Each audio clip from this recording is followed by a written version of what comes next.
deal is done over the Ukraine war before further measures, insisting they would cost us a lot of money. Well, let's bring in Michael Bociurkiw, who is Global Affairs Analyst and Senior Fellow at the Atlantic Council. Michael, good to see you again. Normally based in Odessa, so very au fait with what's going on in Ukraine. President Zelensky was hoping for a one-on-one chat with President Trump today, but he won't get that, will he?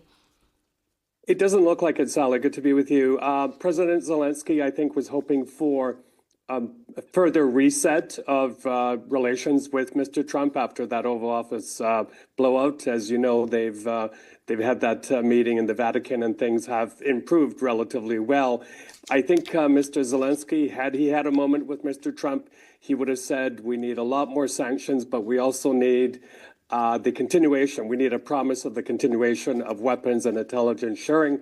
Why? Because otherwise Mr. Putin sees gray lines, and he will continue to do what he did just a few hours ago. Very, very bad destruction in Kiev and also Odessa overnight. I'm from state TV, Sally. I'm seeing apocalyptic scenes, 14 dead at least, 50 injured. So that's what's happening without any more tightening of the noose on Mr. Putin. Yeah, and of course, with what's going on in Iran and Israel at the moment, there is less attention on what's going on in Ukraine and the war with Russia.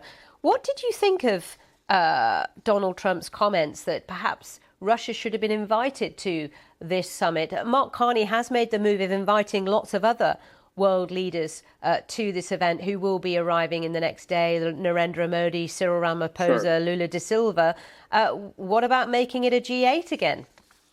Well, Sally, I'm not a betting man, but I would bet that if Russia were given that invitation, they would say, no, thank you, thanks, but no thanks, because they view these forums as irrelevant. A lot of people actually see them as for tantrum diplomacy.